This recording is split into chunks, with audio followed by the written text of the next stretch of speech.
जिसका हृदय दया से प्राणी मात्र के लिए पिघल जाता है, उसे ज्ञान की मोक्ष प्राप्ति के उपायों की जटा में भस्म लगाने की क्या आवश्यकता। जो गुरु के एक अक्षर ओम का ज्ञान अपने शिष्य को करा देता है, वह शिष्य दुनिया के किसी भी पदार्थ को दक्षिणा में देकर गुरु के उस ऋण से मुक्त नहीं हो सकता। दुर्जन या कांटे से बचने के लिए दो ही उपाय हैं, या तो जूतों से उनका मुख कुचल दिया जाए या उनको दूर से ही त्याग दिया जाए। गंदे कपड़े पहनने वाले, गंदे दांतों वाले, अधिक भोजन करने वाले, कठोर वचन बोलने वाले, सुबह या शाम को सोने वाले को लक्ष्मी, स्वास्थ्य, सौंदर्य और शोभा त्याग देती है। जब किसी के पास धन नहीं रहता तब उसके मित्र, पत्नी, नौकर और बंधुगण त्याग देते हैं। अगर वह फिर धनी हो जाए तब सब फिर आश्रय ले लेते हैं। धनी व्यक्ति का बंधु है। अन्याय से कमाया हुआ धन केवल 10 वर्षों तक रहता है, 11वें वर्ष में वह मूल के साथ नष्ट हो जाता है। समर्थ और शक्तिमान के अनुचित कार्य भी उचित माने जाते हैं। नीच व्यक्ति भी कार्य करता है तब अनुचित माना जाता है। राहु के लिए अमृत भी मृत्यु का कारण बन गया और शिव के लिए विष भी कंठार आभूषण बन गया। वास्तविक भोजन वह है जो ब्राह्मण आदि को खिला देने के बाद बचता है। प्रेम या स्नेह उसे कहा जाता है जो प्रायों से किया जाता है। बुद्धिमत्ता यह कि व्यक्ति पाप कर्म करने से बचा रहे, और धर्म यह कि व्यक्ति में छल कपट न हो। किसी विशेष स्थिति में रत्न चाहे पैरों में लुढ़कता रहे, परंतु बेचने या खरीदने के समय शीशा शीशा रहता है और मनी मनी। शास्त्र बहुत है, विद्या बहुत है, और हमारे पास समय की कमी है तथा विघ्न भी अनेक हैं। ऐसे में केवल सारभूतों को ग्रहण करना चाहिए, जैसे हंस दूध पी जाता है और जल छोड़ देता है।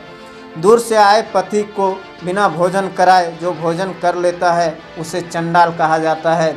जो लोग शास्त्रों का अध्ययन करने के बाद आत्मा परमात्मा को नहीं जानते, वे उस कलछुल के समान होते हैं जो साग सब्जी में घूमता रहता है किंतु उनका स्वाद नहीं जानता। इस संसार सागर में ब्राह्मण रूपी नौका धन्य है जो उल्टी गति से चलती है। जो इस नाव के नीचे रहता है वे तो पार उतरते ही हैं, जो ऊपर रहते हैं उनका पता नहीं चलता। दूसरे के घर में जाने से व्यक्ति का सम्मान घटता है, जैसे अमृत का भंडार चंद्रमा जो गुणकारी औषधियों का स्वामी है, वही जब सूर्य मंडल पर आता है तब तेजहीन हो जाता है। भौरा कमिलनी के फूल की पंखुड़ियों पर बैठा रहता है, किंतु वही जब कंटीले पौधों के पास जाता है तब रस तो मिल जाता है किंतु कष्ट भी बहुत उठाना पड़ता है। विष्णु द्वारा लक्ष्मी से पूछे जाने पर कि वे ब्राह्मण से बैर क्यों रखती, लक्ष्मी कहती है, अगस्त्य ऋषि ने क्रोध में मेरे पिता समुद्र को ही पी लिया था। भृगु ने गुस्से में आकर मेरे प्रिय पति की छाती पर लात मारी। ये लोग बचपन से ही सरस्वती को प्रसन्न करने में लगे रहते हैं। प्रतिदिन शिव की पूजा के लिए कमल पुष्पों को उजाड़ देते हैं। यही कारण है कि ब्राह्मणों से सदा दूर रहती हूँ। इस संसार में अनेक बंधन है, किंतु प्रेम रूपी बंधन विचित्र है। लकड़ी को छेदने वाला भौरा भी कमल के फूल में बंद होकर निष्क्रिय हो जाता है। चंदन का वृक्ष कट जाने के बाद भी अपनी सुगंध बचाए रखता है। बूढ़ा हो जाने पर भी हाथी अपनी क्रीड़ाएं नहीं छोड़ता। कोल्हू में पैर दिए जाने पर भी ईख का मिठास बना रहता है। इसी प्रकार कुलीन व्यक्ति निर्धन हो जाने पर भी अपनी कुलीनता नहीं छोड़ता। जिस व्यक्ति ने संसार रूपी जाल को काटने के लिए प्रभु का ध्यान नहीं किया और स्वर्ग के द्वार खोलने के लिए धर्म का संग्रह नहीं किया तथा नारी के स्तनों और जंघाओं का आलिंगन नहीं किया, वह माता के यौवन को नष्ट करने वाला अपने जीवन को निरर्थक करता है। वेश्याओं को किसी से प्रीति नहीं होती, वह बातचीत तो किसी एक से करती है परंतु हाव भाव किसी अन्य के लिए होता है और हृदय में चिंतन किसी और का करती है।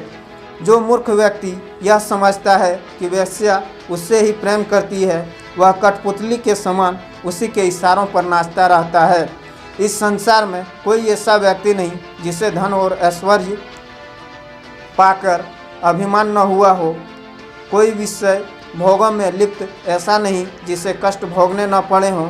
ऐसा कोई नहीं जो सुंदर रूपवती स्त्रियों के वश में नहीं हुआ हो, और दुष्ट के चक्कर में पड़कर कुशलतापूर्वक संसार में रह सकने वाला भी कोई नहीं हुआ।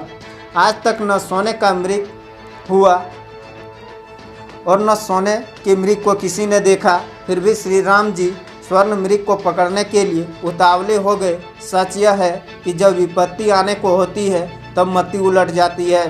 मनुष्य अपने अच्छे गुणों के कारण श्रेष्ठता को प्राप्त होता है। ऊंचे आसन पर बैठने के कारण किसी को श्रेष्ठ नहीं माना जाता।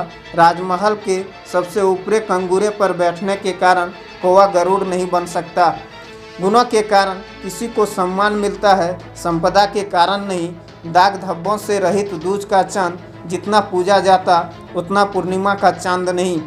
जिस व्यक्ति के गुणों की प्रशंसा दूसरे करते हैं उसमें वह गुण न हो तब भी मान लिया जाता है, किंतु इंद्र भी अपने मुख से अपनी प्रशंसा करते हैं तब छोटे हो जाते हैं। जिस प्रकार सोने के आभूषण में जड़ा हुआ रत्न भी सुंदर दिखाई देता है, उसी प्रकार व्यक्ति विवेकपूर्वक अपने गुणों का विकास करके अपने व्यक्तित्व को प्रभावशाली बना सकता है।